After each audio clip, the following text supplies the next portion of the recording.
Are you down with it?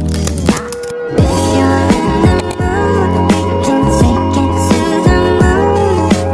Just like a movie scene, table for two. No need to be fair, I want you instead.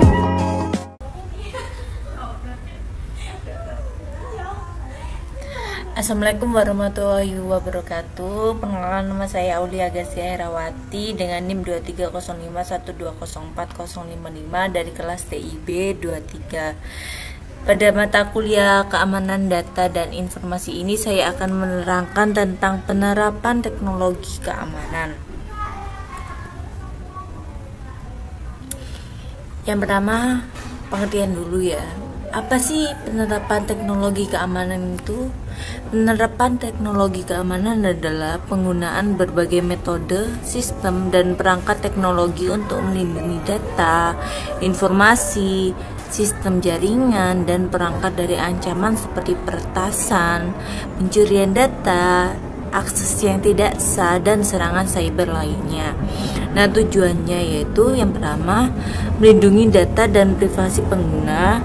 Yang kedua, mencegah akses tidak sah ke sistem atau akun.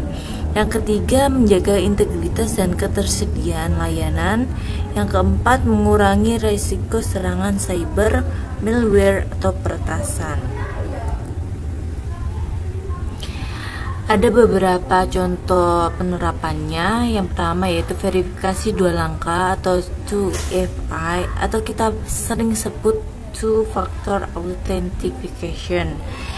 Nah, pengertiannya adalah verifikasi dua langkah ini metode keamanan yang memerlukan dua bentuk autentifikasi sebelum pengguna dapat mengakses akun mereka, yang biasanya kombinasi antara sesuatu yang diketahui seperti password atau PIN atau sesuatu yang dimiliki seperti OTP, kode autentifikasi, atau perangkat yang terdaftar.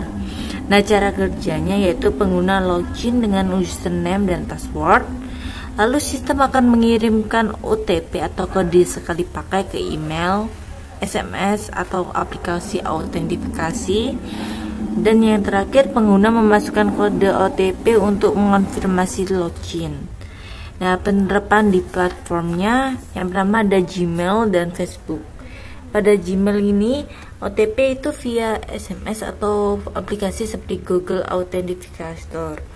Lalu pada WhatsApp dan Telegramnya ini, OTP ini dikirim ke nomor HP untuk login di perangkat baru. Pada Shopee dan Tokopedia, OTP dikirim saat transaksi besar atau login dari perangkat baru. Nah, verifikasi dua langkah ini ada kelebihan dan kekurangannya. Dari aspek keamanan terlebih dahulu, ini kelebihannya yaitu menambah lapisan keamanan ekstra, sulit ditembus oleh hacker. Tetapi kekurangannya yaitu bisa diretas dengan phishing atau SIM smash attack. Pada aspek kenyamanan, kelebihannya OTP ini dikirim secara otomatis, tetapi kekurangannya jika HP hilang atau tidak ada sinyal, OTP tidak bisa diterima. Selanjutnya ada autentifikasi biometrik.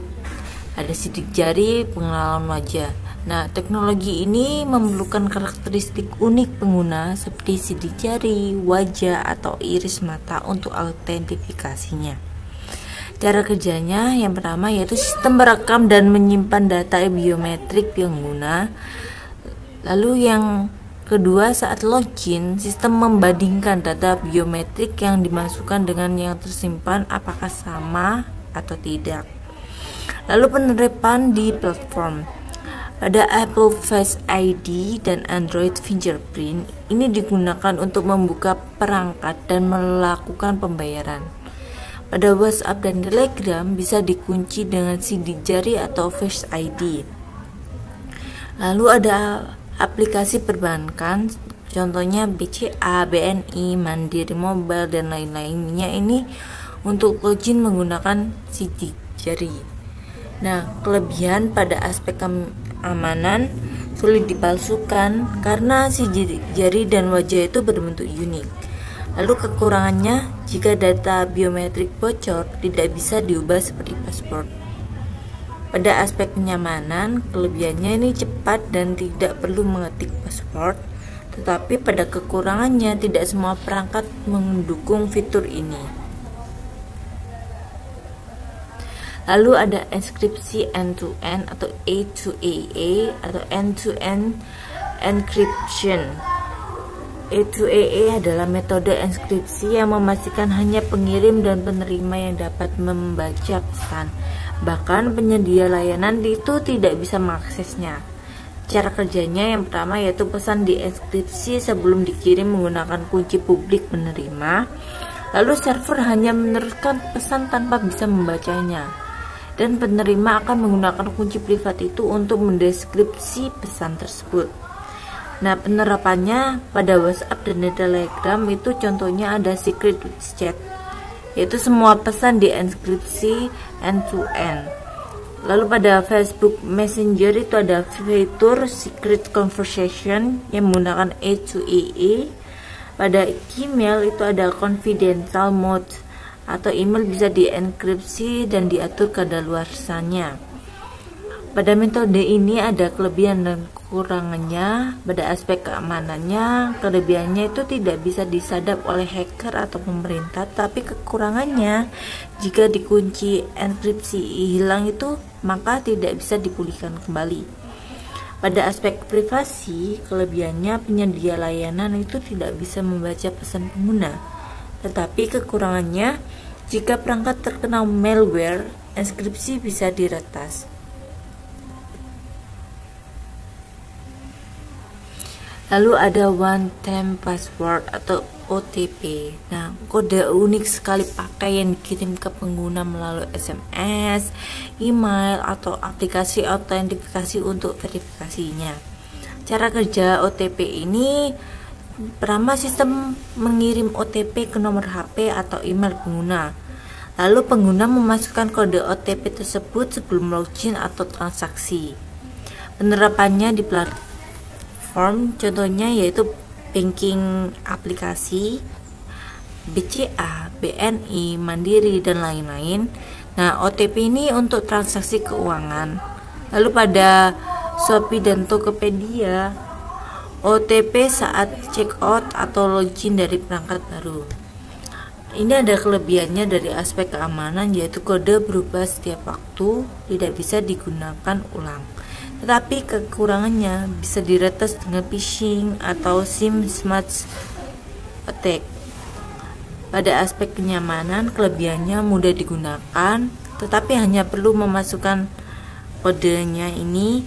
Tetapi kekurangannya yaitu memerlukan koneksi internet atau sinyal seluler untuk menerima OTP tersebut.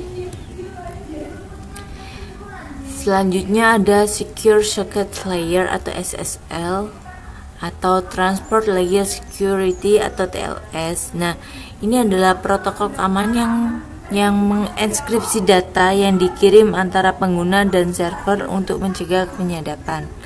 Cara kerjanya yaitu situs web menggunakan sertifikat SSL atau TLS untuk mengenkripsi data penggunanya. Lalu semua data tersebut akan dikirim melalui koneksi aman HTTPS. Penerapannya di platform contohnya yaitu semua situs HTTPS yaitu Google, Facebook, e-commerce, dan lain-lain. Dan ada juga perbankan online dan transaksi e-commerce seperti Shopee, Tokopedia, Lazada, dan lain-lainnya. Nah, penerapan ini ada kelebihan dari aspek keamanannya yaitu mencegah serangan man in the middle atau kita sebut MITM. Tetapi kekurangannya SSL ini bisa dipalsukan juga sertifikatnya tidak valid. Pada aspek privasi, kelebihannya yaitu melindungi data pengguna saat berkomunikasi dengan server. Tapi kekurangannya biaya sertifikat SSL bisa mahal untuk perusahaan kecil. Lalu ada firewall.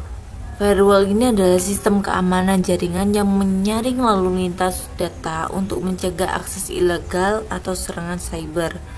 Cara kerjanya yaitu firewall memantau dan mengontrol lalu lintas data yang masuk dan keluar. Lalu hanya koneksi yang aman dan sah saja yang diperlukan untuk masuk ke koneksi tersebut. Penerapan di platformnya contohnya Windows Defender Firewall, yaitu melindungi komputer dari serangan jaringan, dan ada juga perusahaan dan layanan cloud seperti Google Cloud, AWS, dan lain-lain. Itu juga menggunakan firewall untuk melindungi servernya. Ada kelebihannya pada aspek keamanan, yaitu mencegah serangan dari luar sebelum masuk ke sistem. Tetapi kekurangannya, jika aturan firewall terlalu ketat, bisa menghambat koneksi normal. Selanjutnya ada CAPTCHA atau Completely Automated Public Turing Test to Tell Computers and Human Apart. CAPTCHA ini adalah sistem keamanan untuk membedakan pengguna manusia dan bot saat mengakses layanan online. Mekanisme kerja secara teknisnya yaitu yang pertama, pengguna diminta menyelesaikan tes. Misalnya memilih gambar tertentu atau mengetik teks yang muncul. Lalu ada yang kedua, ada sistem memverifikasi apakah respon valid. Jika sesuai pola manusia, akses diberikan, jika tidak, maka tidak diberikan akses. Contoh penerapannya yaitu Google dan Facebook ini digunakan saat login mencurigakan. Lalu pada saat Tokopedia dan Shopee itu untuk mencegah bot melakukan transaksi otomatis. Kelebihannya pada aspek keamanannya yaitu mencegah bot otomatis masuk ke sistem, tetapi kekurangannya bot berbasis AI semakin pintar melewati CAPTCHA.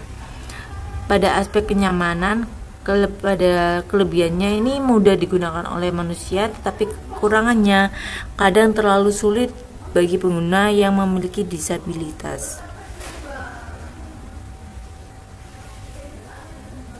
Saya ada sedikit quotes untuk teknologi, yaitu kemajuan teknologi didasarkan bagaimana membuatnya cocok sehingga Anda tidak benar-benar menyadarinya hingga menjadi bagian keseharian dalam hidup, dari Bill Gates. Dan pada keamanan transaksi, keamanan adalah bukan hanya tentang mengunci pintu dari jendela, tapi juga tentang melindungi diri kita sendiri dari ancaman digital. Oleh karena itu kita harus waspada. Semakin tinggi teknologi, semakin berkembang teknologi, maka kita harus semakin waspada tentang data-data diri kita sendiri.